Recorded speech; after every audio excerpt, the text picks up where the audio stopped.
ফলে thank you. ফলে যেটা হয়েছে এটা ফুললি ট্যাক্সেবল। এখন থ্যাংক আপনি ইউ। একটা কাজ করতে পারেন, আপনার ম্যানুয়ালে যদি এটা ফুললি করমুক্ত বলে থাকে তাহলে ওটা রেফারেন্সটা দরকার। স্যার এখানে ফুললি কর মুক্ত বলে নাই, বলছে যে shall be excluded from the total income. ওইটাই তো একই কথা তো। ওই একই কথা, এক্সক্লুডেড কর। এখন স্যার এটা কি করবো স্যার, আমরা কি এটা কি ইনক্লুডেড লিখে রাখবো বইয়ে?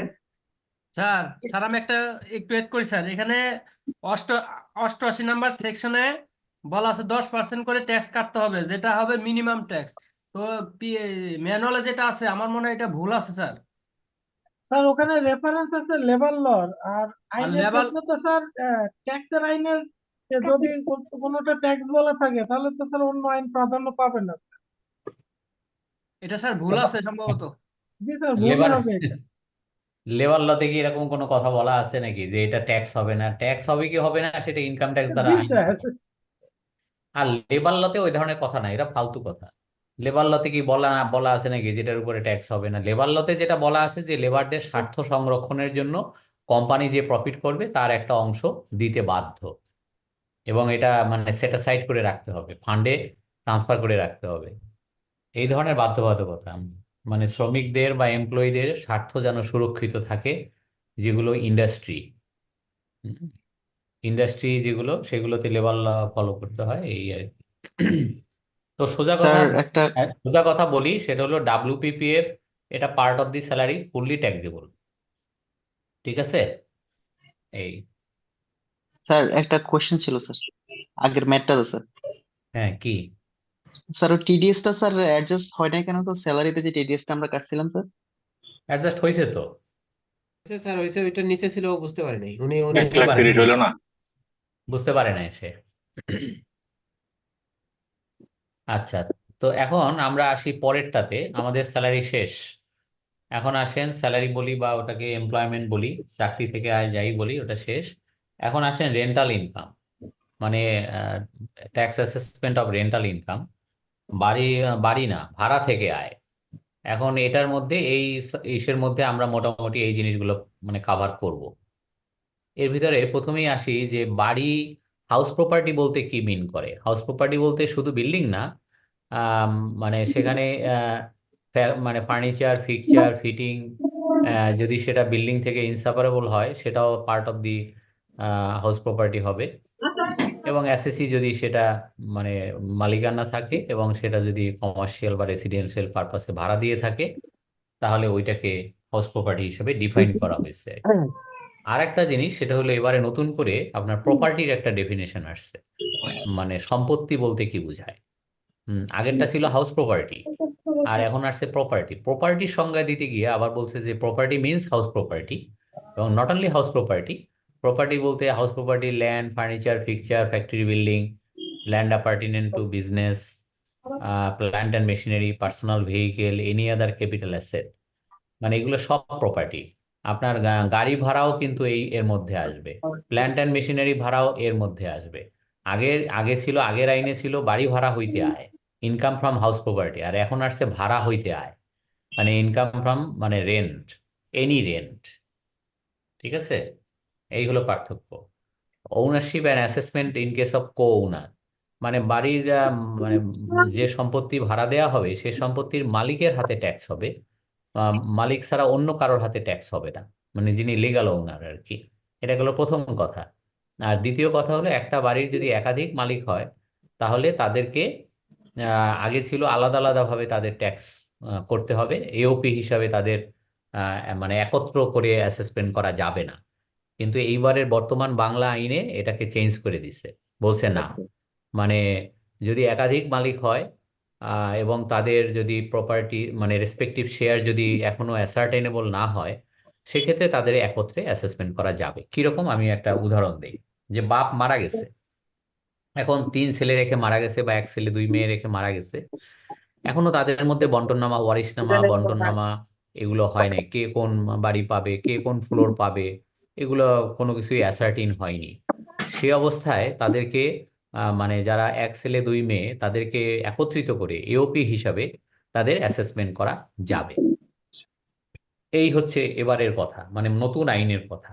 পুরনো আইনে বলা আছে যে না, মুসলিম ল অনুযায়ী মানে কে কত, ছেলে কত, মেয়ে কত, এটা একদম ক্লিয়ার আইনে মুসলিম লতে বলা আছে, সুতরাং সেই অনুযায়ী সেপারেটলি অ্যাসেসমেন্ট হবে, একত্রে নয়। আর এখন বলছে যে না, একত্রে করা যাবে যদি কে কোন অংশ পাবে, কে যদি এখন মানে হয় কি মারা গেলেই কি একেবারে মুসলিম ল অনুযায়ী সব ভাগ বাটোয়ারা হয়ে যায়, যায় না, একটু সময় লাগে। তো সেই সময়ের মধ্যে তাহলে অ্যাসেসমেন্টটা কিভাবে হবে? তো সেই ক্ষেত্রে একটা মানে দিছে, একটা সেভিং ক্লজ দিছে যে না, তাদের একত্র করে অ্যাসেসমেন্ট করা যাবে। কিন্তু ভয়ের খবর হলো এই, যে এই যে এওপি করে তাদের অ্যাসেসমেন্ট করা যাবে বলছে, ভয়াবহ খবর হলো এই, এওপির ট্যাক্স রেট হচ্ছে 30%, স্টেট 30%। বাপ মারা গেলে বিপদ, সাথে সাথে জানি তারা ভাগ বটারা করে নেয়, ভাগ বটারা জানি পরের দিনই জানি ভাগ বটারা করে ফেলে, নাইলে কিন্তু বিপদ। 30%। হ্যাঁ, ক্লিয়ার। জি স্যার। হুম, স্যার একটা কোয়েশ্চেন ছিল। হ্যাঁ বলেন। স্যার, এই যে বাবা মারা যাওয়ার পরে যে প্রপার্টির উপরে অ্যাসেসমেন্টটা হবে, ধরেন তিন ভাইয়ের প্রপার্টির মধ্যে। উপরে না, না দাঁড়ান, থামায় দিই আপনারে, প্রপার্টির উপরে হ্যাঁ না, প্রপার্টি ভাড়ার উপরে। হ্যাঁ, ওইটাই স্যার, প্রপার্টি ভাড়ার উপরে। এখন কাউকে না কাউকে কি অ্যাসেটটা দেখাইতে হবে না তার ইয়াতে, রিটার্নে? না, রিটার্নে তো সবাই আমরা দেখি তো যে পিতার মৃত্যুর পরে এখনো বন্টন নামা ভাগ বটরা না হওয়ায় মানে হ্যাঁ, সম্পত্তি দেখানো গেল না। তবে জাস্ট একটু উত্তরাধিকার সূত্রে কিছু পাওয়া যাবে, বাট কি পাওয়া যাবে সেটা কোন সেটা বাড়িটা, এখনো ধানমন্ডির বাড়িটা পাবো আমি না ওই বাড়িধারারটা পাবো, এখন তো শিওর না, কোনটা দেখাবো আমরা, বুঝেন নাই? বুঝতে পারছি স্যার স্যার। এই হুম। বইতে স্যার ইউপি ট্যাক্স রয়েছে 27.5% স্যার। ওই তো 27.5 বা 30 আর কি। ওই লিখা রয়েছে tax rate of trust fund association of person UP hmm. and other tax entity other than company shall be 27.5% subject to above condition. আরে বাবা, ওই কন্ডিশন ফুলফিল না করলে তো 30, আমি 30 বলছি, যাই হোক 30 অথবা 27.5।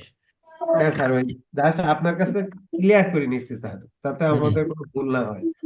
হুম। বাট আপনাকে বলি, বাস্তবে ইনকাম ট্যাক্স ডিপার্টমেন্ট 27.5 মানে না, ওকে স্যার। গণহারে 30 করে দিচ্ছে, কারণ যে দুইটা শর্ত দিছে ওটা মানুষের পক্ষে, ওটা কোনো কোম্পানির পক্ষে মানা সম্ভব না। জি স্যার। বুঝতে পারছেন? এই আর জি এক স্যার। জটিলতা আর কি, সোজা না করে বাঁকা করা আর কি। স্টেট করে দিতে পারতো যে এই রেট, আজীবন তাই ছিল, ওই গতবার থেকে শুরু হয়েছে এই বাহানা যে না, এই মানলে এই, না মানলে এই। তাহলে মানা স্যার আমরা 30% ধরেই ক্যালকুলেশন করব। 30% ধরবেন, এবং আপনি একটা কন্ডিশন দিবেন, বলবেন যে I assume that the conditions not fulfilled. Okay okay. বুঝতে পারছেন? জি স্যার। ওকে, এখন আসেন সেলফ অকুপাইড প্রপার্টি। নিজের বাড়িতে নিজে থাকলে ওটা যদি ভাড়া দেয়া না হয়, বা ওই বাড়িতে যদি সে ব্যবসা করে, তাহলে এখান থেকে কোনো ইনকাম পরিগণনা করতে হবে না। এটা সিম্পল এবং কমন সেন্সও তাই। জি স্যার। এরপরে আসেন স্যার এখানে একটা আমার একটা কোশ্চেন আছে। কি? স্যার কোনো কোম্পানি মানে লিমিটেড কোম্পানি এমডি বাড়িতে যদি কোনো অফিস থাকে, কর্পোরেট অফিস, সেক্ষেত্রে ভাড়া কি দিতে হবে? হ্যাঁ মানে অবশ্যই, ইনকাম হবে? অবশ্যই, দুইটা আলাদা এন্টিটি, দুইটা আলাদা entity.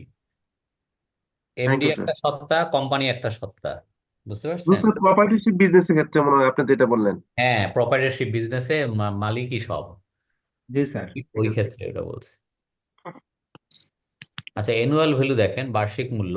Income tax is levied not upon the actual rental value but upon the annual value determined by the ডিসিটি নোশনাল ভ্যালু। মানে করদাতা যে ভাড়াটা দেখাচ্ছে, সে যে বাড়ি ভাড়া পাচ্ছে, সেটা যদি ডিসিটির বিশ্বাসযোগ্য না হয়, সে কিন্তু এটাকে রিজনেবল রেন্ট ডিটারমিন করে অ্যানুয়াল ভ্যালু ডিটারমিন করতে পারে। এই ক্ষমতা কিন্তু আইনে তাকে দেওয়া আছে। এবং অ্যানুয়াল ভ্যালুর যে ডেফিনেশন দিচ্ছে আইনে 2-62 ধারায়, সেখানে বলছে the sum of for which the property might reasonably be expected to let out from year to year, মানে রিজনেবল রেন্ট সোজার কথা। এবং করদাতা যদি বাড়ি ভাড়া কম দেখায়, ডিসিটি কিন্তু মানে সেটা ওরকম বাড়ায় করার এখতিয়ার তার আছে। এখন এটা অনেক সময় লিটিগেশন লেগে থাকে, অনেক সময় মামলা মোকদ্দমা হয়, সেটা ভিন্ন কথা। আপিল ট্রাইব্যুনাল এগুলো হয় অনেক ক্ষেত্রে। আহ এই যে বলা আছে যে where the property is let out, and the rent is received by the owner, the annual value may be more than the actual rent if the reasonable rent determined by the DCT is higher than the actual rent. তার মানে এটাই আমরা শিখলাম, এটা তো আগেও যা ছিল তাই, আগের আইনও এরকমই ছিল যে প্রথমে অ্যানুয়াল ভ্যালু ডিটারমিন করতে হবে। অ্যানুয়াল ভ্যালু মানে হচ্ছে যে rent shown by the SSC or rent determined by the DCT whichever is higher. আচ্ছা, এখন আসেন যে টোটাল রেন্টাল ভ্যালু কম্পুটেশন। এখন এই যে rental value, total rental value যে আমরা কম্পিউট করব, সেখানে প্রথমেই সমান সমান প্রথম একটা formula, annual value plus any advance rent or security money or any money or benefit received in advance। এখানে মানে আপনাকে একটু বলি, ধরেন কথার কথা যে আমার একটা বাড়ি আছে, আমি এটা পূবালী ব্যাংকের কাছে ভাড়া দিছি, এই প্রথম ভাড়া দিছি, মানে ধরেন পহেলা জুলাই থেকে ভাড়া, 30শে জুন পর্যন্ত ভাড়া ছিল সারা বছর। কত টাকা করে ভাড়া? 1 লাখ টাকা করে ভাড়া। বছরে আমি ভাড়া পাইছি কত? 12 লাখ টাকা। অ্যানুয়াল ভ্যালু কত? 12 লাখ টাকাই, কারণ এটা তো পূবালী ব্যাংক, এগ্রিমেন্ট আছে, এখানে তো নয় ছয় করার কিছু নাই। তো ঠিক না আছে, ডিসিটি এটাই মেনে নেয় সাধারণত। তো 12 লাখ টাকা হচ্ছে আমার অ্যানুয়াল ভ্যালু। এখন কথার কথা, আমি পূবালী ব্যাংকের কাছে 25 লাখ টাকা অ্যাডভান্স নিচ্ছি। অ্যাডভান্স নিচ্ছি, এবং এই অ্যাডভান্স যেটা নিচ্ছি সেইটা বলা আছে যে প্রতি মাসে 25,000 টাকা করে মানে ভাড়ার বিপরীতে মানে হবে, অ্যাডজাস্ট হবে। আমি পূবালী ব্যাংকের কাছে ভাড়া দিছি 1 লাখ করে, কিন্তু পূবালী ব্যাংক কিন্তু আমার দিতেছে প্রতি মাসে 75,000 টাকা করে। বুঝতে পারছেন? কারণ ওই প্রতি মাসে ওই 25,000 টাকা, ওই যে আমি 25 লাখ টাকা অ্যাডভান্স নিছি, ওইখান থেকে প্রতি মাসে 25,000 টাকা করে বছরে 3 লাখ টাকা সমন্বয় হচ্ছে। এই বছরে আমাকে ট্যাক্স দিতে হবে 12 লাখ প্লাস 25 লাখ, 37 লাখ টাকার উপরে। 37 লাখ টাকা হবে আমার টোটাল রেন্টাল ভ্যালু, এবং 37 লাখ টাকার উপরে আমাকে ট্যাক্স দিতে হবে। এটা একটা স্যার আমি যদি বলতাম অ্যাডভান্স দেবো না স্যার, 37 লাখ টাকা হ্যাঁ, ট্যাক্স এইটা মানে একটা আজগুবি আইন। মানে আমরা সারা জীবন শিখে আসছি যে আয়ের উপরে আয়কর, এই প্রথম দেখলাম যে দায়ের উপরে আয়কর। আমি অ্যাডভান্স দিয়েছি 25 লাখ টাকা, এটা আমার দায়। এটা তো অবশ্যই। হ্যাঁ, তো এটা মানে কন্ট্রোভার্সিয়াল একটা আইন হয়েছে। তো এখন ঘটনা হলো যে আগামী বছর কি হবে। এই বছর আমি 37 লাখ টাকার উপরে ট্যাক্স দেবো, এটা একটা বিরাট মানে আয়করের একটা বোঝা আমার উপরে চাপলো, যেটা আমার আয় না, যেটা আমাকে ফেরত দিতে হচ্ছে, যেটা আমার সমন্বয় হচ্ছে, সেটার উপরে আমি আয়কর দিতে যাব কেন? এটা নিয়ে ডিলেমা আছে, এটা নিয়ে অনেক সমালোচনা। তো সেটা যাই হোক, এখন ওইগুলা বলে লাভ নাই। এখন আসেন যে আগামী বছর কি হবে। আগামী বছর আমার মানে রেন্টাল ইনকাম কত হবে? আগামী বছরে আমার রেন্টাল ইনকাম হবে 9 লাখ। 12 লাখ মাইনাস 3 লাখ, 12 লাখ একই ভাড়াটিয়া যদি থাকে আগামী বছর পূবালী ব্যাংক, তাহলে আমার অ্যানুয়াল ভ্যালু হচ্ছে 12 লাখ মাইনাস এই যে adjustment of previous advance rent. আমি যে 25 লাখ টাকা নিছিলাম, অ্যাডভান্স নিছিলাম, ওখান থেকে গত বছর 3 লাখ টাকা সমন্বয় হয়েছে। যে গত বছর যেটা সমন্বয় হয়েছে সেইটা আমি এই বছরে মানে পরের বছরে আমি ওইটা বিয়োগ হিসাবে পাবো। মানে এই বছর আমাকে ট্যাক্স দিতে হবে 37 লাখ টাকার উপরে, 12 প্লাস 25। আগামী বছরে ট্যাক্স দিতে হবে আমাকে 12 মাইনাস 3 বুঝছেন কিনা? 25,000 টাকা 12 মাসে 3 লাখ টাকা আসে। মানে যেটা পাবো তারপরে ট্যাক্স দেবো, অ্যাডজাস্টমেন্টের পরে যে টাকাটা পাবো। হ্যাঁ, তার মানে আগামী বছরে তো আমি আর কোনো অ্যাডভান্স নেই। তো সুতরাং ওই 2 নম্বরটা আসতেছে না, যোগ হচ্ছে না কোনো কিছু, কিন্তু বিয়োগ হচ্ছে। যেটা প্রিভিয়াস ইয়ারে যে টাকা আমার অ্যাডভান্স থেকে সমন্বয় হচ্ছে সেটা বিয়োগ হবে। তার মানে আগামী বছরে আমাকে ট্যাক্স দিতে হবে 9 লাখ টাকার উপর। এখন এটা নিয়ে অনেকেই অনেক সমালোচনা, যে স্যার ধরেন কথার কথা সেই ভাড়াটিয়া চলে গেল, আমি তার টাকা তারে ফেরত দিয়ে দিলাম, এখন আমার কি হবে? আমি তো 37 লাখ টাকার উপরে অলরেডি ট্যাক্স দিয়ে বসে আছি। জি হ্যাঁ, তো এই ধরনের নানান রকমের সমালোচনা বাজারে, বুঝতে পারছেন? তা আশা স্যার, করি এটা তো অনেক এগুলো হয়তো বুঝলাম। এই ধরনের অসামঞ্জস্যকর আইন হয়তো আগামী বছরে চেঞ্জ হতেও পারে। আর তাহলে এটা কি হবে স্যার, এই যে তাকে সিকিউরিটি মানি ফেরত দিলে আমি পরবর্তীতে বাদ দিতে পারবো? আহা, আপনি কি কোশ্চেন করবেন আমি তো বুঝি, আমি তো সেগুলো বুঝে দেখি সব কাভার করার চেষ্টা করতেছি জি যাতে স্যার, কোনো কোশ্চেন না হয়, জি স্যার। তাই না? এই কোশ্চেন গুলো তো হবে, স্যার ধরেন মা ভাড়াটিয়া চলে গেলো, তাইলে কি হবে? একটু পরে তো কোশ্চেন করবেন, তো ওকে সেটা আমি স্যার, উত্তর আগেই দিয়ে দিচ্ছি। ওকে। যে আপনি এখন আকাশের দিকে তাকায় থাকবেন, হা করে তাকায় থাকবেন যে আমার স্যার আবার আনসার এমন কম। হতে পারে যে নতুন আর একটা ভাড়াটি আসলো, তখন আমি অ্যাডভান্স দিলাম আরো 20 লাখ, তাহলে তো না, তারপরেও ট্যাক্স দেওয়া লাগবে। হ্যাঁ দেওয়া লাগবে। ফেরত দিয়েছি 22 লাখ টাকা, 3 লাখ টাকা কেটে 25 লাখ টাকা এই বছরে ফেরত দিচ্ছে, আবার নতুন ভাড়াটির উপর 20 লাখ টাকা। স্যার পাস স্যার করে আমার প্রথম মানে কি বলবো স্যার, ট্যাক্স এর পরে ট্যাক্স। স্যার হ্যাঁ, একটা এরকম হচ্ছে স্যার, একজন ভাড়াটিয়া ধরেন আমার টাকা না দিয়ে চলে গেল, পরবর্তীতে স্যার ওনার কাছ থেকে আমি 6,000 টাকা স্যার এটা আদায় করতে পারছি, তো তাহলে আরে এটা দূর, কিভাবে এগুলো বাদ হবে? দেন, রাখেন, ওগুলো হবে না। আর সামনে আসতেছে স্যার এগুলো না, যা স্যার পড়াই স্যার দিচ্ছি, একটু যা কনফিউশন যা ছিল স্যার। যা পড়াই দিছি তার বাইরে কোশ্চেন নেওয়া হয় না। ঠিক আছে স্যার, আমরা সামনের দিকে আগাই। ওকে স্যার, ঠিক আছে কারণ ঠিক আছে যে স্যার। যে স্লাইড, যে সিনেমার পর্দাটা আপনার চোখের সামনে, তার বাইরের কোনো কোশ্চেন নেওয়া হয় না। স্যার অ্যাডজাস্টমেন্ট নিয়ে একটু স্যার কনফিউশন ছিল স্যার। প্রথম বছর আসলে আমি 25 লাখ টাকা অ্যাডভান্স আর ভাড়া তো পাচ্ছি 9 লাখ টাকা, তাহলে তো আমি 33 লাখ টাকা নেব। 3 লাখ জোরে টাকা বলেন, প্রথম- কি শুনি না কি? প্রথম বছরে আমি তো অ্যাডভান্স পাচ্ছি 25 লাখ, আর ভাড়া তো পাচ্ছি স্যার আসলে 9 লাখ, টোটাল হচ্ছে 33 লাখ হওয়ার কথা। আমি না না, ভাড়া পাইছি, 34 লাখ, না না না না, 9 ভুল লাখ বললেন আপনি। ভাড়া 12 লাখ টাকা কিন্তু 3 লাখ আমার টাকা এনুয়াল প্রথম এনুয়াল বছরে। আরে বাবা, এনুয়াল ভ্যালু তো 12 লাখ। সে আমারে দিছে হ্যাঁ, 70,000, সে আমার 25,000 টাকা অ্যাডভান্স থেকে কাটতেছে, আর 5,000 টাকা 5% ট্যাক্স কাটতেছে।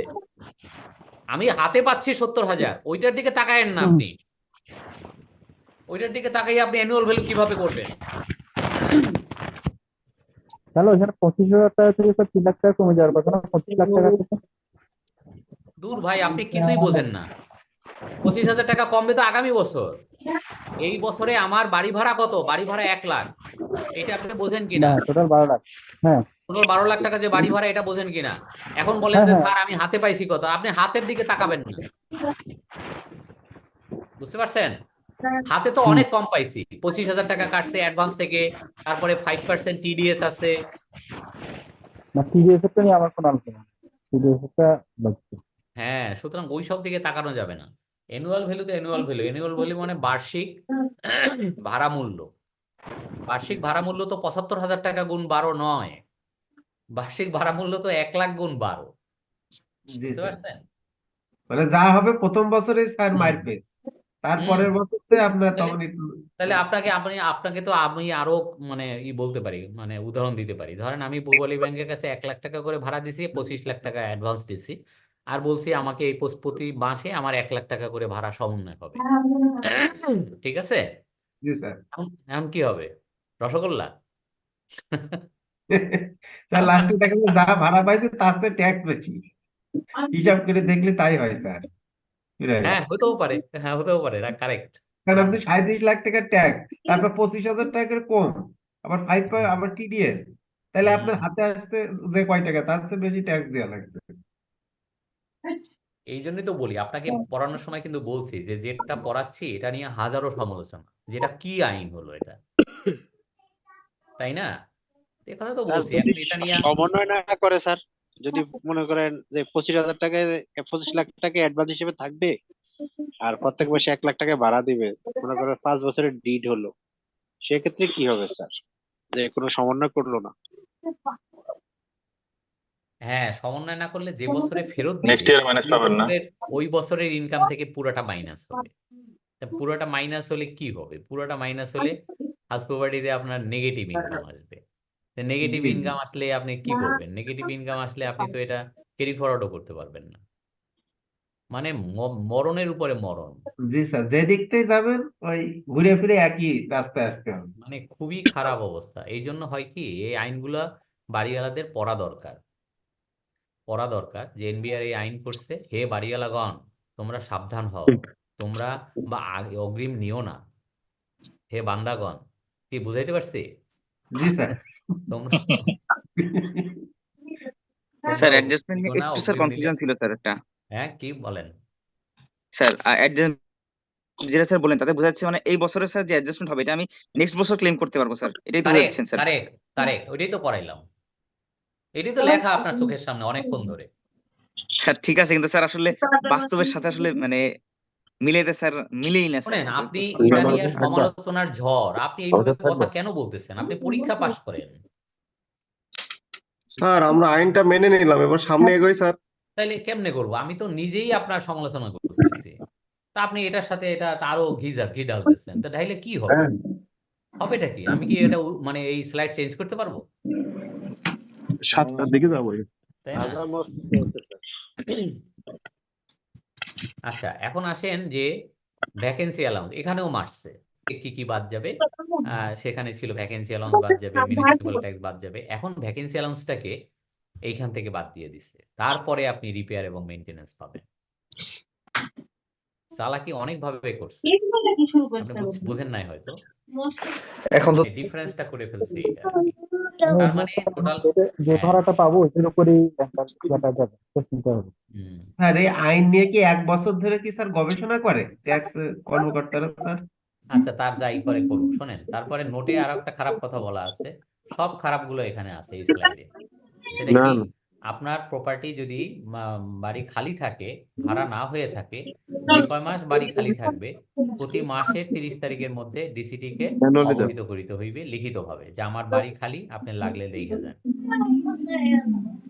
জি স্যার। বোঝেন অবস্থা?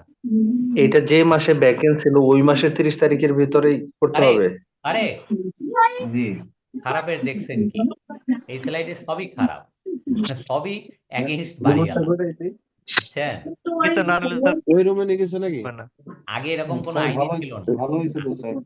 আগে এরকম কোনো আইন ছিল না যে আমার বাড়ি খালি থাকলে এটা জানাতে হবে বা কোনো কিছু। ওটাও একটা সমস্যা ছিল, যে মানে প্রমাণ করা ডিফিকাল্ট, যে বাড়ি 1 বছর পরে যদি বলে আমার ওই গত বছরে বাড়ি 2 মাস খালি ছিল, এটা প্রমাণ করা তো খুব ডিফিকাল্ট। তবে আমি যখন আবার একাডেমিতে পড়াই, তখন আবার আমি একটা ওয়ে বাতলায় দেই যে তোমরা ডিসিটিরা তোমরা একটা কাজ করবা, সে যদি বলে 2 মাস খালি ছিল, তা ঠিক আছে, আপনি সারা বছরের 2 মাসের ই নিয়ে আসেন, ইলেকট্রিসিটি বিল নিয়ে আসেন, এবং পূর্বাপর আগে পরের ইলেকট্রিসিটি বিল নিয়ে আসেন, আমি দেখি। ওখান থেকে একটা ক্লু পাওয়া যায়, যদি বাড়ি খালি থাকে তো মিনিমাম বিল আসে 100 জি কত স্যার। টাকা বা 200 কত টাকা, এই বুঝতে পারছেন? স্যার একটা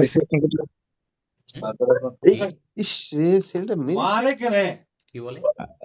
স্যার সিকিউরিটি মানের অ্যাডজাস্টমেন্টের বিষয়টা যদি আরেকবার একটু কি বলে অ্যাডজাস্টমেন্ট? এত সময় পড়ানোর পরে আবার কি বলবো? সামনে স্যার, সামনে যান স্যার। না, তাহলে তো জীবনেও শেষ হবে না। আচ্ছা, স্যার অ্যাডজাস্টমেন্টের বিষয়টা না স্যার, আমার স্যার একটা কোশ্চেন ছিল সিকিউরিটি মানি। না ওটা পরে করেন, আমি একটু মানে আপনার সময় দেবো যদি সময় দেন। আচ্ছা, এখন দেখেন ওই যে অ্যানুয়াল মানে রেন্টাল ভ্যালু যেটা, ওইখান থেকে আপনার কি কি খরচ বাদ দিয়ে বাড়ি ভাড়া ইনকাম মানে ভাড়া ইনকাম হবে, কি কি খরচ বাদ যাবে সেটা।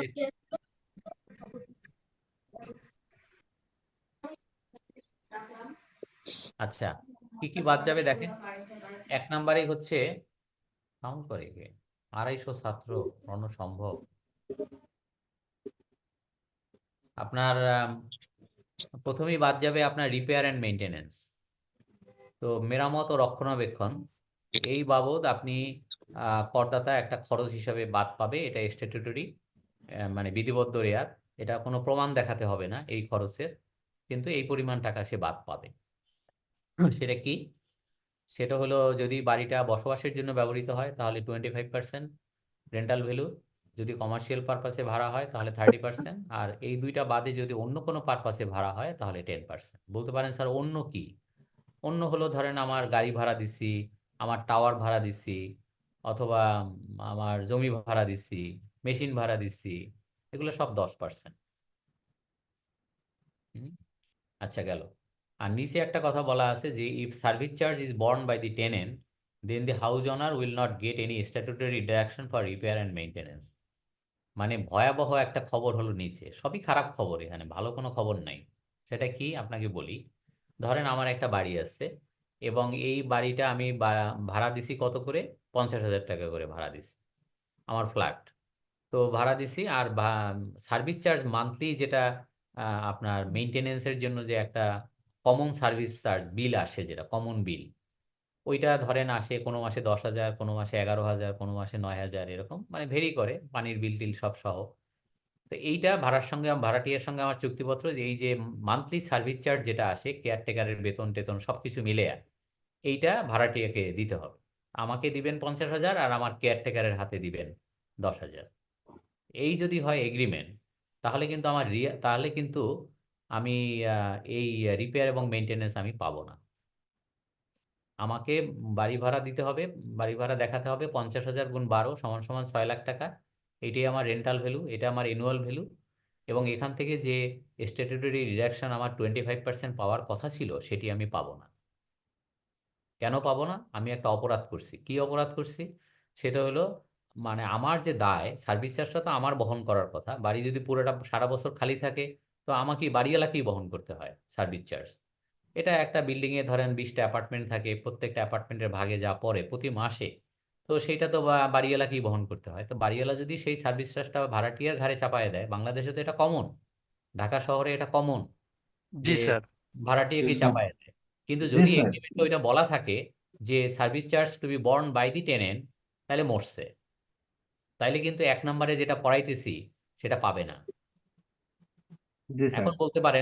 এখন বলতে পারেন আমার তো মরার উপরে খাড়ার ঘা। আমি তো ধরেন আমার যা ভাড়া তার যে 25% যে আমি মেরামত ও রক্ষণাবেক্ষণের জন্য যে পাইতাম, সেটা পাইতাম ধরেন 1,80,000 টাকা। আর আমি ভাড়াটিয়ার সার্ভিস চার্জ দেয় ভাড়াটিয়া 1,20,000।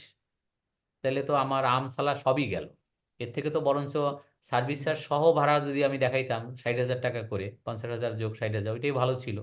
কিন্তু ওটা আবার আইনে করে নাই যে আপনি সার্ভিস চার্জ যদি ভাড়াটিয়া বহন করে, সেটা বাড়িওয়ালা যোগ করিয়া অ্যানুয়াল ভ্যালুর সঙ্গে যোগ করিয়া দেখাইতে পারিবে, তাহা হইলে তিনি 25% রিপেয়ার পাবেন। এই আইনটা আবার নাই। সার্ভিস চার্জ বলতে বেসিক কোন চার্জ গুলো স্যার এখানে?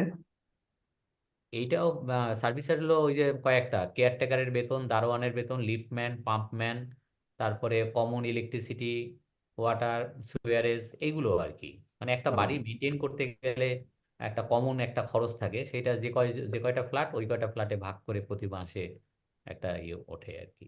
এটা তো নতুবা স্যার ওই যে এখনকার ফ্ল্যাট গুলোতে কমন করে ফিক্সড করে দেয় 5,000 6,000 এরকম। হ্যাঁ, এরকম থাকে আর কি। নতুবা বিল্ডিং এর মেনটেনেন্স চলবে কিভাবে? স্যার স্যার এখন কি বর্তমানে ডিম ইনকাম কি কোনো অ্যাড ট্যাড হবে এমন কিছু আছে বর্তমান আইনে স্যার? কি যে বুঝি আমার নাই। মেইনটেনেন্স খরচ হলো মানে অ্যানুয়াল ভ্যালু অ্যাকচুয়াল হচ্ছে 10,000 10 লাখ টাকা, কিন্তু আমি ডিডাকশন করতেছি মনে করেন 12 লাখ টাকা, তাহলে এই যে 2 লাখের পার্থক্য, আগে তো একসময় স্যার ডিম ইনকাম যোগ হতো, এখন কি আছে এমন? হ্যাঁ বুঝি নাই। মানে গতবার স্যার যে ডিম ইনকাম যেটা ডিম ছিল ওটা ইনকাম কি স্যার ওই যে মনে করেন আমার অ্যানুয়াল ভ্যালুর পরে যখন আমি 25 করছি, আমার আমি ও, মেইনটেনেন্স না না না, বাবদ বুঝছি বুঝছি এই বুঝছি ডিম ওই ইনকামটা। ধরনের। না না, না, এটা নাই। ওইটা নাই। ও আমি বুঝছি আপনার কথা। সেটা হলো আমি যদি কম খরচ করি, তাহলে আমি 25%-এর চেয়ে যদি কম রিপেয়ার এবং মেনটেনেন্স বাবদ খরচ করি, তাহলে ওইটা আবার ডিমড ইনকাম হিসেবে গণ্য হবে। ওইটা নাই, বুঝতে পারছি স্যার, ওকে। ওইটা নাই। তবে মানে এখানে বুঝতে স্যার খুঁজছি, কিন্তু ডিম ইনকাম বিষয়ে কিছু পাইনি এবার। না না, ওটা নাই, ওটা উঠে গেছে। এখন যেটা হয়েছে সেটা হলো যে আমি বুঝলাম যে আমি সার্ভিস চার্জ ভাড়াটিয়া বহন করে, সুতরাং আমি মেরামত ও রক্ষণাবেক্ষণ পাবো না। তা আমি রক্ষণাবেক্ষণ পাবো না সেটা বুঝলাম, তা আমি রিপেয়ার কেন পাবো না? এটা নিয়েও একটু সমালোচনা। কারণ এটার 1 নম্বরের হেডটাই হচ্ছে রিপেয়ার অ্যান্ড মেনটেনেন্স। রিপেয়ার হলো আমার বাড়িতে টুকটাক যে মেরামত করতে হবে, রং করতে হবে, সেগুলো হলো বলে রিপেয়ার। আর মেইনটেনেন্স হলো যে এই ভাড়া তোলার ক্ষেত্রে আমার কেয়ারটেকারের বেতন, আমার দারোয়ানের বেতন, আমার লিফটম্যান, এটা ওটা, এগুলো হলো কমন ইলেকট্রিসিটি, এগুলো হলো মেইনটেনেন্স। তো ঠিক আছে, মেইনটেনেন্স ভাড়াটিয়া বহন করে, যার কারণে আমি এই 25% পাবো না। কিন্তু রিপেয়ার তো আমাকে দিতে হবে, সেটা তো আমাকে দিচ্ছে না। তো যাই হোক, এগুলো একটু বেখাপ্পা ধরনের আছে, মানে একেবারে ইয়ে হয়নি। এটা আগামী বছরের বাজেটে দেখা যাক কি হয়। আর নতুন আইন তো, ওই নতুন আইনের ফলে অনেক কিছুই এরকম কন্ট্রোভার্সিয়াল ইস্যু আছে। একটা কোশ্চেন ছিল স্যার, ফ্যাক্টরি রেন্টের উপরে স্যার রিপেয়ার মেইনটেনেন্স 10% হবে নাকি 30% হবে? ফ্যাক্টরি রেন্টের উপরে মোটেই হবে না, 1 পয়সাও হবে না। কেন? ফ্যাক্টরি বিল্ডিং যদি কেউ ভাড়া দেয় এবং along with plant and machinery, ওটা ইনকাম ফ্রম আদার সোর্সে চলে যাবে সম্ভবত। আগের আইনে তাই ছিল। জি স্যার ওইটাই বলা আছে যে ফ্যাক্টরি বিল্ডিং এটার অন্তর্ভুক্ত না স্যার, বাংলায় অন্তর্ভুক্ত হবে স্পষ্ট না। বলা আছে স্যার। হ্যাঁ, ওটা ইনকাম ফ্রম আদার সোর্সে চলে যাবে, এবং আদার সোর্সে গেলে সে এইটার একটাও পাবে না। তবে ডেপ্রিসিয়েশন পাবে। রিপেয়ারমেন্ট আচ্ছা ঠিক আছে sir, thank you sir. Sir vehicle rent কি এই রেন্টের আওতায় আসবে? হ্যাঁ, ভেহিকেল বললাম কি আপনার, বলছি না, ভেহিকেল রেন্ট, টাওয়ার রেন্ট, তারপরে ল্যান্ড রেন্ট, তারপরে ধরেন আমার গ্যারেজ আছে, গ্যারেজ ভাড়া দিয়ে দিছি, ওটাও 10%। বুঝতে পারছেন? জি স্যার। অনেকে গ্যারেজ ভাড়া দিয়ে দেয় না, যে আমার গ্যারেজে গাড়ি নাই, ও আরেকজনে এসে গাড়ি রেখে যায়, ঠিক আছে, সে 3,000 করে মাসে দিয়ে যায়, ওইটাও এটার মধ্যে আসবে, ওটাও ভাড়ার মধ্যে আসবে এবং 10% ইয়ে আসবে। এটা ভালো কাজ করছে, এই একটা ভালো কাজ করছে যে 25, 30 এবং 10, এই 10টা আগে ছিল না। মানে অন্যান্য ভাড়ার ক্ষেত্রে কি হবে সেটা আগে এরকম কোনো কিছু ছিল না। এবারে এই একটা ভালো কাজ করছে যেটা বলে দিচ্ছে আর কি। কিন্তু খারাপ কাজ হইলো যে সার্ভিস চার্জটা ভাড়াটিয়া বহন করলে সে এই মেরামত ও রক্ষণাবেক্ষণ একেবারে পাবে না। এটা আপনি কল্পনাও করতে পারবেন না যে বনানী, গুলশান, তারপরে মতিঝিল, দিলকুশাতে যে বড় বড় বিল্ডিং, 12তলা 14তলা কমার্শিয়াল বিল্ডিং যে ভাড়া হচ্ছে, সেই ভাড়ার প্রত্যেকটা এগ্রিমেন্টে বলা আছে যে ভাড়াটিয়াকে common service charge, utility bill, এগুলো সব বহন করতে হবে আলাদাভাবে ভাড়ার বাইরে। তো ওই সব কমার্শিয়াল রেন্ট, ইভেন সিএ ফার্মগুলো যে অফিসগুলো ভাড়া নিচ্ছে বিভিন্ন জায়গায়, সেখানেও একই এগ্রিমেন্ট। তো এখন এই একই এগ্রিমেন্ট, তো তাতে সিএ ফার্মের কোনো অসুবিধা নাই, মরণ হলো বাড়িওয়ালাদের। কারণ যে বাড়িওয়ালারা কমার্শিয়াল রেন্ট 30% রিপেয়ার এবং মেনটেনেন্স এইটা যদি না পায়, আপনি বুঝতে পারেন বিশাল ব্যাপার স্যার। বিশাল ব্যাপার, ও তো মারা যাবে স্যার, হিসাব মতো। বিশাল ব্যাপার। হার্ট অ্যাটাক করবে। ওই তো। চরম ভাবে বাড়িওয়ালাদের ধরছে, চরম ভাবে সব দিক থেকে, মানে আষ্টে পিষ্টে পাচ্ছে। ডিসিটি কি এটা প্রুভ করতে পারবো যে ভাড়াটিয়া এগ্রিমেন্টটা চেঞ্জ করে নিবে? এগ্রিমেন্টটা না চেঞ্জ না, করে নিবে? সেটা হলো যখন নিবে, কিন্তু এক্সিস্টিং এগ্রিমেন্ট তো আর বাদ দিতে পারবে না, তাই না? যে স্যার এগ্রিমেন্ট আছে ওইটাতে কি করবে? স্যার আরেকটা কোশ্চেন ছিল স্যার। এটা বইতে দেখছি না স্যার, এই যে এই যে কোনটা? 30, এই যে সার্ভিস চার্জের বিষয়টা স্যার বইয়ে কোথায় আছে, আছে? আছে, থাকবে না কেন? সেকশন 38-এই আছে, স্যার স্যার সব স্যার জায়গায়। প্রপার্টি এন্ড বিল্ডিং এর ক্ষেত্রে আমি 25% বা 30% রেন্টাল ভ্যালু স্যার রিপেয়ারমেন্ট নিতে হবে। বাকি যে রেন্টাল ইনকাম গুলো আছে ওইগুলোর উপর কি আমার কোনো মেইনটেনেন্স চার্জ ধার্য করা যাবে বা অ্যালাউবল এক্সপেন্স আছে? কারণ ভেহিকেলের ক্ষেত্রে তো তার এক্সপেন্স আছে। ওই যে স্যার ওটা বললেন তো মেবি 10%, স্যার তো বললেন যে বললাম এই কি দুইটা এতক্ষণ বাদে ধরে কি বাকি যেগুলো কথা বললোই। অন্যান্য সব ভাড়ার ক্ষেত্রে 10%, লেখাও আছে for any other purpose, where the sir. আর প্রপার্টি এইখানে ইজ কি টিডিএসটা স্যার 5%? টিডিএসটা 5%। হ্যাঁ, জি স্যার। সামনে কেমনে আগাবো? তারপরে দেখেন 2 নম্বরে হলো জমির খাজনা, তারপরে মিউনিসিপাল ট্যাক্স, তারপরে ফায়ার ইন্স্যুরেন্স প্রিমিয়াম, তারপরে প্রপার্টি যদি আপনার মানে হাউস বিল্ডিং লোন নিয়ে করা হয়, বাড়ি করা হয়, তাহলে ওই ওই লোনের ইন্টারেস্ট যেটা পেমেন্ট হয়েছে, অ্যাকচুয়ালি যেটা পেমেন্ট হয়েছে ওই টাকাটাও বাদ যাবে। এই 5 নম্বরে যেটা দেখতে পাচ্ছেন, এখানেও একটা চেঞ্জ আগের আইনের সাথে। আগের আইনে বলা আছে ইন্টারেস্ট পেয়েবল, আর এই আইনে বলা আছে ইন্টারেস্ট অ্যাকচুয়ালি পেইড ডিউরিং। তার মানে যারা ডিফল্টার তাদেরকে ধরছে, মানে বাড়িওয়ালাদের সব দিক থেকে ধরছে এবারে, সব দিক থেকে। ধরেন একজন বাড়িওয়ালা, সে হাউস বিল্ডিং লোন নিয়ে বাড়ি করছে, লোনের ইনস্টলমেন্ট পেমেন্ট করে না, ইনস্টলমেন্টের মধ্যেই তো ইন্টারেস্ট থাকে পোর্শন, তো এখন পেমেন্ট করে না। কিন্তু আমাদের আইনে আগে ছিল, বরাবর ছিল যে ব্যাংক যেটা চার্জ করবে সেটাই অ্যালাউবল। এখন বলছে নো, যেটা সে অ্যাকচুয়ালি পে করবে ওইটাই অ্যালাউবল। বুঝতে পারছেন? আর লাস্টে 6 নম্বরে আর একটা কথা বলা আছে, এটা আগেও ছিল, যে কেউ যদি বাড়ি তৈরি করতে অনেকদিন সময় লাগে এবং ওই কনস্ট্রাকশন পিরিয়ডের যে লোনের ইন্টারেস্ট, সেটা পরবর্তীতে যখন প্রথম বাড়ি ভাড়া দেওয়া শুরু করবে তখন ফার্স্ট ইয়ারে 1/3, সেকেন্ড ইয়ারে 1/3, থার্ড ইয়ারে 1/3 ফিনিশ।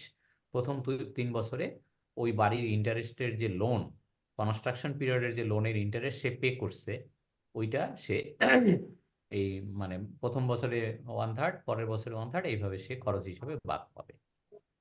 বুঝতে পারছেন? জি স্যার। কারণ ওই কনস্ট্রাকশন পিরিয়ড কালীন তো তার কোনো রেন্টাল ইনকাম ছিল না, না এবং ওই সময় সে ইন্টারেস্ট যেটা পেইড করছে এটা এখানেও কিন্তু পেইড, PAID, আগে ছিল পেয়েবল। জি বুঝতে পারছেন? এই 5 নাম্বার এবং 6 নাম্বারে দুইটাতেই ছিল পেয়েবল, এটার এবারের আইনে চেঞ্জ করে দিয়েছে পেইড। ঠিক আছে? জি স্যার। আচ্ছা, স্যার একটা কোশ্চেন ছিল। হ্যাঁ বলেন। আচ্ছা স্যার, ওই টেনেন্ট যদি খরচ বেয়ার করে তাহলে তো রিপেয়ার পাবে না। এখন ওই টেনেন্ট যে খরচটা বেয়ার করতেছে ওই খরচটা ট্রিটমেন্ট কি হবে? না না, আজকে বাড়িওয়ালাদের ক্লাস, কিন্তু সেকেন্ড ক্লাসটা টেনেন্টের ক্লাস না এটা। হ্যাঁ হ্যাঁ স্যার, ও বেয়ার করে দিচ্ছে, তাহলে ওইটা কি ওর এই মানে নোশনাল ইনকাম বা কোনো কিছুর মধ্যে অ্যাড হবে না এই হিসাবে? কার? বুঝি নাই আপনার কথা, পরিষ্কার করে বলেন। আচ্ছা স্যার, আমার একটা খরচ আমার হয়ে আমার ভাড়াটিয়া পে করে দিচ্ছে, তাহলে ওইটা আমার নোশনাল ইনকাম হয় না এক হিসাবে? ও, ওইটা আগের আইনে ছিল। মানে আগের আইনে এখন ছিল এটার যে, কোনো বুঝছি আপনার কথা, যে বাড়িওয়ালার দায়, সার্ভিস চার্জ সেটা ভাড়াটিয়া বহন করতেছে, সুতরাং এটা তার অ্যানুয়াল রেন্টাল ভ্যালু পরিগণনা করার সময় দুইটা মার্জ হবে, মানে অ্যাকচুয়াল ভাড়া হবে 50,000।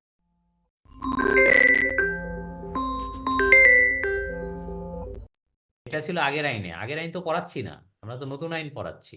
আর নতুন আইনে বলছে যে না, ওই গ্রস আপ করা যাবে না, আপনাকে ডাইরেক্ট আপনাকে মেরে দেওয়া হবে, আপনি 25% রিপেয়ার অ্যান্ড মেনটেন্যান্স পাবেন না। এক কথা এক দাবি। বুঝতে পারছি স্যার। স্যার তাহলে ফাইনাল হচ্ছে আমি ওই এটাকেও আমার ইনকাম হিসাবে দেখাতে পারতেছি না, নোশনাল কোনো কিছু অ্যাডও করতে পারতেছি না, আর রিপেয়ার মেইনটেনেন্স তো পাইতেছি না, মানে পুরাই আমার লস। লস, ঠিকই বলছেন। স্যার তো ওটাই বলছে যে বাড়িওয়ালাদের এবারটা ধরছে। ধরছে মানে কি, কত দিক থেকে ধরছে আপনি খেয়াল করছেন কিনা? স্যার ট্যাক্সের লোকরে চারিদিক ভাড়া থেকে, দেয় নাই মনে হয় একবার। চারিদিক থেকে ধরছে আর কি। হতে পারে।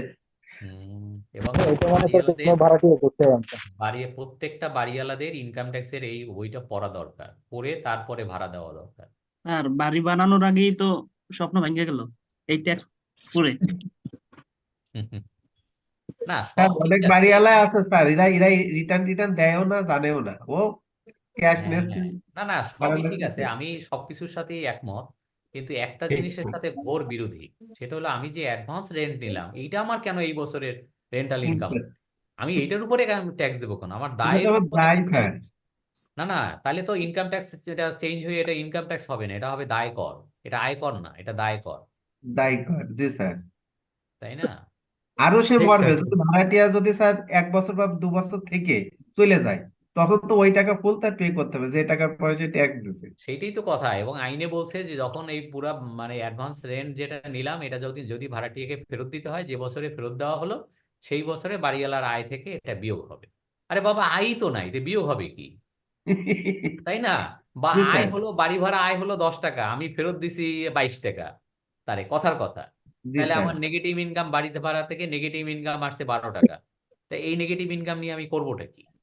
জি এই স্যার। নেগেটিভ ইনকাম তো আমি আগামী ক্লাসে আপনাদের সেট আপ ক্যারি ফরওয়ার্ড পড়াবো, জি সেট আপ জি and carry forward of loss. সেখানে দেখবেন যে বাড়ি ভাড়ার লোকসান ক্যারি ফরওয়ার্ড করার কোনো বিধানই নাই। জি জি। তাহলে ক্যারি ফরওয়ার্ড হবেই না স্যার ওটাতে। হবেই না। আচ্ছা, এখন আসেন যে বাড়ি ভাড়া থেকে, বাড়ি ভাড়ার উপরে যে TDS, সেই TDS এর রেট হচ্ছে 5%। এরা যদি হয় ভাড়াটিয়া, তাহলে মানে জিও, NGO, MCO মানে micro credit organisation, AOP, school, college, হাসপাতাল, এরা যদি ভাড়াটিয়া হয়, তাহলে তারা ইভেন আপনার পার্টনারশিপ ফার্ম, CA ফার্ম, তারাও যদি ভাড়াটিয়া হয়, বাড়িওয়ালাকে ভাড়া দেওয়ার সময় অবশ্যই 5% কেটে দিতে হবে। 5% কেটে ওইটা চালানের মাধ্যমে জমা দিয়ে তাকে চালান দিতে হবে, প্লাস 95% যে ভাড়ার 95% তাকে চেকের মাধ্যমে মানে দিতে হবে আর কি। জি স্যার। ঠিক আছে? স্যার এই জিও এনজিও এর রেফারেন্সটা কোথায় আছে? রেফারেন্স ওই যে সেকশন 109 110 সেকশন এটা তো না উপরে স্যার? লেখাই আছে, 109-10। না স্যার, এই যে স্যার এটা জিও কি এনজিও স্যার এমসিও একবারে কি আমরা এওপি। উইথহোল্ডিং এন্টিটি বলতে পারি? হ্যাঁ, 1 থেকে 19 পর্যন্ত যারা, এরা হলো উইথহোল্ডিং এন্টিটি। এরা জি স্যার একবারেই। বাড়িওয়ালাকে কমার্শিয়াল রেন্ট দেওয়ার ক্ষেত্রে 5% উৎসে আয়কর কর্তন করে রাখবে। বুঝতে পারছেন? জি স্যার। জিও মানে গভর্নমেন্ট অর্গানাইজেশন, সেই সংক্ষেপে লিখি। ট্যাক্স আইনে কি স্যার এই 19টা এটা কোথাও বলা আছে স্যার স্পেসিফিক ভাবে? হ্যাঁ, সবগুলো যেখানে আরে আছে সেকশন তো দেওয়াই আছে। দেওয়া আছে, ওখানে আছে, এগুলো সব আছে, বুঝতে পিডিএস এ পারছেন? গেলে পাওয়া যাবে হ্যাঁ ওই যে হ্যাঁ, ওই অধ্যায়ে সব আছে। এখানে গেলেই পাবেন। স্যার আমি এই 1 থেকে সিরিয়াল 19 এই 19টা আপনার যে উইথহোল্ডিং এন্টিটি কথা বলেন এই লিস্টটা জানতে চাচ্ছি, এটা কি ট্যাক্স আইনে তো কোথাও নাই, এই লিস্টটা কোথায় পাইতে পারি আর কি? 109-10-এ নাই। স্যার 1 থেকে 19 যে সিরিয়াল নাম্বার যেগুলো দিছেন জিও হ্যাঁ, এনজিও এমসিও এই লিস্টটা স্যার এই লিস্টটার কথা বলতেছি। এই লিস্টটা 109-10-এ নাই। ভাই সেকশন 109 আচ্ছা এবং স্যার, 10 পাবেন আপনি, বুঝছেন? আর 109-10-এ না পেলে স্যারেরই জায়গা পাবেন। আর এখানে পাবেন, সমস্যা নাই। স্যার থ্যাংক, আমি একটু দেখবো আর কি। হ্যাঁ হ্যাঁ, দেখে নিন। এটা হলো উৎসে আয়কর কর্তন, এবং উৎসে আয়কর কর্তনের এখানে পাবেন যে মানে যারা মানে কি বলে এক জায়গায় সম্ভবত সব দিয়ে দিচ্ছে, এই যে মানে সাপ্লাই, বাড়ি ভাড়া, মানে সব এক জায়গায় সম্ভবত দিয়ে দিচ্ছে যে এরা হলো ডিডাক্টিং অথরিটি, মানে কর কর্তনকারী কর্তৃপক্ষ, বুঝতে পারছেন? 109-10-এও সরাসরি ওভাবে যদি না পান এই 19টা খাত, তাহলে আপনি ওই সব জায়গায় পাবেন। হুম স্যার একটা কোশ্চেন ছিল, বলেন। ওই টেনেন্টের এক্সপেন্স যদি ল্যান্ডলর্ড বেয়ার করে তাহলে কি স্যার অ্যাকচুয়াল রেন্ট থেকে এটা মাইনাস যাবে স্যার? হ্যাঁ, কি কি আবার বলেন, কি কি? ওই টেনেন্টের এক্সপেন্স যদি স্যার ল্যান্ডলর্ড মানে বেয়ার করে স্যার, তাহলে কি ল্যান্ডলর্ডের অ্যাকচুয়াল রেন্ট থেকে ওটা মাইনাস হ্যাঁ, যাবে মাইনাস কিনা স্যার? হবে, নেট অফ হবে, হ্যাঁ, ওইটা আগের মতোই হবে। জি স্যার, থ্যাংক ইউ স্যার।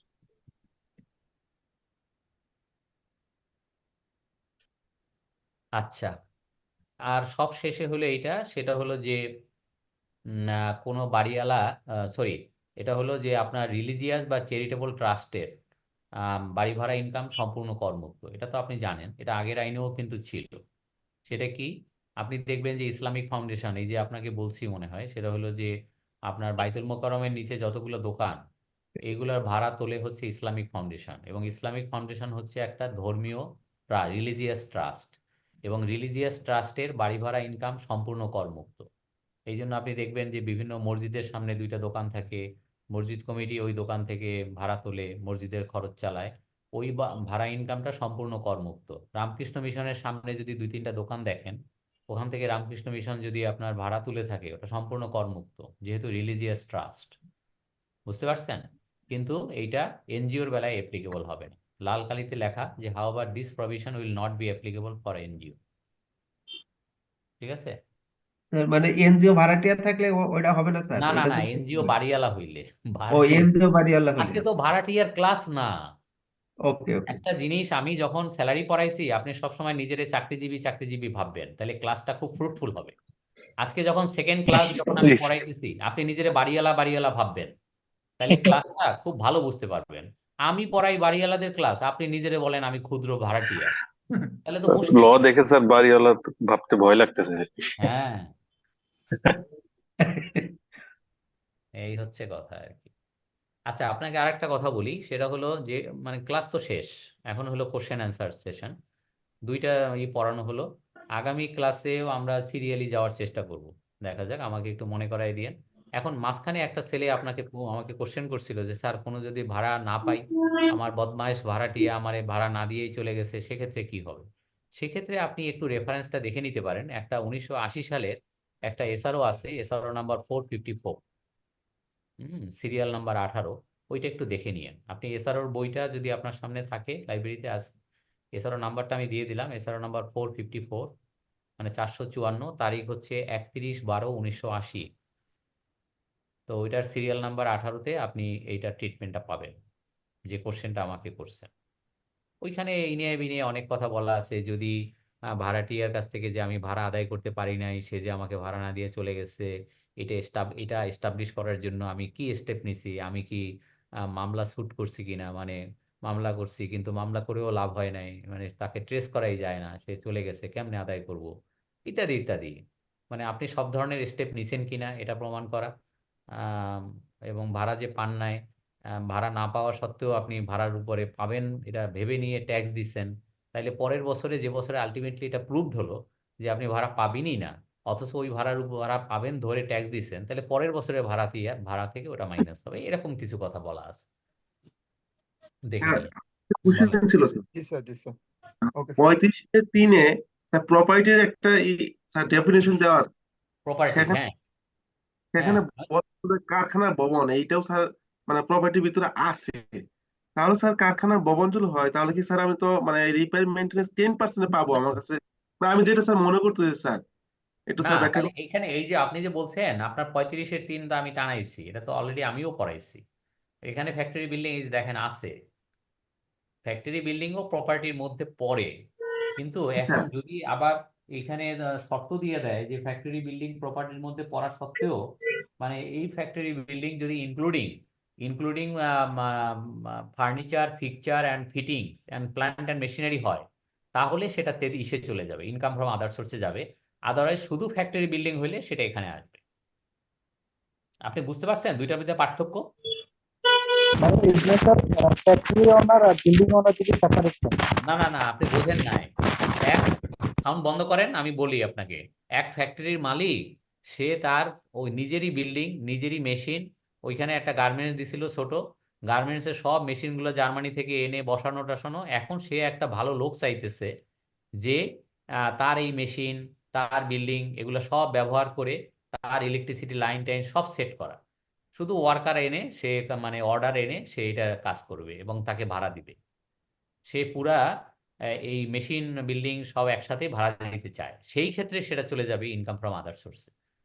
আর যদি শুধু ফ্যাক্টরি বিল্ডিং, আমি একটা বিল্ডিং তৈরি করছি গাজীপুরে, এটা আমার মনোবাসনা হলো যে একটা ফ্যাক্টরি যদি মালিক ভাড়া নেয় তারে ভাড়া দিয়ে দেবো, সে এখানে মেশিন টেশিন বসাইয়া তার মতো সে কারবার করবে, মানে করবে।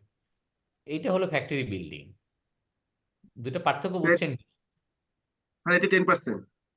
হ্যাঁ, এটা 10%, না এটা 10%, এটা 30% হবে, কমার্শিয়াল তো 30%। এটা কমার্শিয়াল স্যার। হ্যাঁ, এটা তো কমার্শিয়াল ভাড়া। জি স্যার। 10% বলতে যে আপনি ভাড়ার যেমন গাড়ি পার্কিং, টাওয়ার টাওয়ার থাকলো, হ্যাঁ হ্যাঁ, বা জমি তাহলে ভাড়া, এগুলো জমি ভাড়া, ছোটখাটো শুধু বিষয়। মেশিন ভাড়া, এইগুলো মেশিন হচ্ছে ভাড়া। আপনার 10%। জি স্যার, ক্লিয়ার স্যার।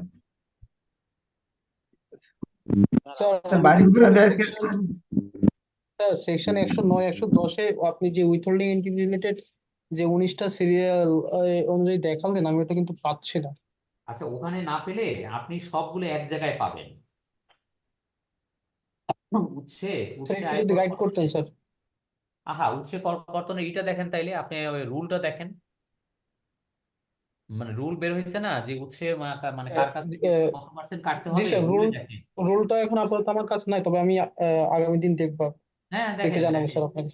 হ্যাঁ দেখে জানান, ওখানে এক জায়গায় না এক জায়গায় আছে যে ডিডাক্টিং অথরিটি। আপনি 100 মানে 109 110 109-তে যদি আপনি দেখেন আহ, যে কোনো এই যে দেখেন, যে ক্ষেত্রে কোনো নির্দিষ্ট ব্যক্তি, এই যে কোনো গৃহ সম্পত্তি, এই যে নির্দিষ্ট ব্যক্তি ভাড়া করে, এই যে নির্দিষ্ট ব্যক্তি, এই নির্দিষ্ট ব্যক্তির ডেফিনেশনে আপনি পাবেন। আমি বুঝাইতে পারছি? জি স্যার। হ্যাঁ, ওই নির্দিষ্ট ব্যক্তি, নির্দিষ্ট ব্যক্তি মানে আপনি আমি না। আপনি আমি যদি একটা বাসা ভাড়া করি, তাহলে আমি কি ভাড়াটা বাড়িওয়ালার কাছ থেকে 5% কাটবো? নো, আমি কাটবো না। তাহলে কে কাটবে? নির্দিষ্ট ব্যক্তি। নির্দিষ্ট ব্যক্তিটাকে ওই 19টা। বুঝতে পারছি স্যার। বুঝতে পারছেন? জি জি, নির্দিষ্ট। স্যার টোটাল রেন্টাল ভ্যালুর সাথে যে সিকিউরিটি মানি অ্যাডজাস্টমেন্টের বিষয়টা বললেন, যে হচ্ছে সিকিউরিটি মানি নেওয়া হলে সেটা হচ্ছে অ্যাডজাস্টমেন্টটা করবে। এখন যদি সে ওই সিকিউরিটি মানিটা বিল্ডিং এর কোনো অ্যাডিশন বা ইনোভেশনে যদি মানে হচ্ছে যদি ইউজ করে, সেই ক্ষেত্রে সেটা কি হবে স্যার ইমপ্লিকেশনটা? আরে বাবা, মানুষ টাকা পয়সা অ্যাডভান্স নেয় তো ওই কারণে যে কিছু সে কাজে লাগবে, তার টাকা লাগবে বিধাই তো সে অ্যাডভান্স বা সিকিউরিটি মানি কিছু একটা নিচ্ছে, তাই না? তাইলে আপনি এখন এটার পারপাস নিয়ে আমার এত কথা বলতেছেন যে স্যার লোকটা টাকা দরকার ছিল, রিনোভেশন করছে, হ্যাং করছে, ত্যাং করছে, অ্যাডভান্স রেন্ট বা সিকিউরিটি মানি নিয়ে সে কি করছে ওটা আমার দেখার বিষয় না। স্যার একটা কোশ্চেন ছিল, পার্সন নিয়ে একটা কোশ্চেন ছিল স্যার, করতে স্যার এটা তো কাইন্ড অফ লোন হয়ে গেল না? তা আমি এত সময় কইলাম কি আপনারে? এত স্যার সময় দিয়ে এটার এত সমালোচনা করলাম যে এটা দায় কর, এটা আয়কর না, এটা আমার স্যার দায়ের কর। আপনি একটা শোনেন বিষয় না আপনার সাথে একটু কথাগুলো? শেয়ার করি স্যার, সেটা হচ্ছে হ্যাঁ বলেন। পরিপত্রতে 23-24-এ সিকিউরিটি মানিটাকে কিন্তু স্যার আবার ইনকাম থেকে বাদ দেওয়া হয়েছে, কিন্তু শুধুমাত্র যদি অ্যাডভান্স থাকে সেটা অ্যাড করছে। পরিপত্রে একটা এক্সাম্পলও দেওয়া আছে, কিন্তু হ্যাঁ পরিপত্রে একটা এক্সাম্পলও দেওয়া আছে এই রিলেটেড। হ্যাঁ, সেটা থাকুক, কিন্তু আপনি এইখানে ভাড়া হইতে আয় যেটা, স্যার সেইখানে আপনি দেখবেন যে লেখা আছে যে উক্ত আয়বর্ষে উক্ত সম্পত্তি হইতে প্রাপ্ত অগ্রিম ভাড়া প্রকৃতির অর্থ। কত নাম্বার এক্সাম্পল? হ্যাঁ, তাহা এক্সাম্পল 11 যে নামেই অভিহিত হোক না কেন, বুঝছেন? স্যার। সুতরাং আপনি একজন ভাড়াটিয়ার কাছ থেকে আগাম যে টাকা নিবেন সেই টাকা যে নামেই অভিহিত হোক না কেন, এখন পরিপত্রে কি বলছে ওটাতে কিছু যায় আসে না, মূল আইনে কিন্তু এই কথা বলা। আর সিকিউরিটি ডিপোজিটের এটা যদি আরেকবার একটু সামারাইজ করতেন, যে ইনকাম এর পাবো এর অ্যাড হবে, এরপরে অ্যাডজাস্টমেন্টটা যদি বলতেন।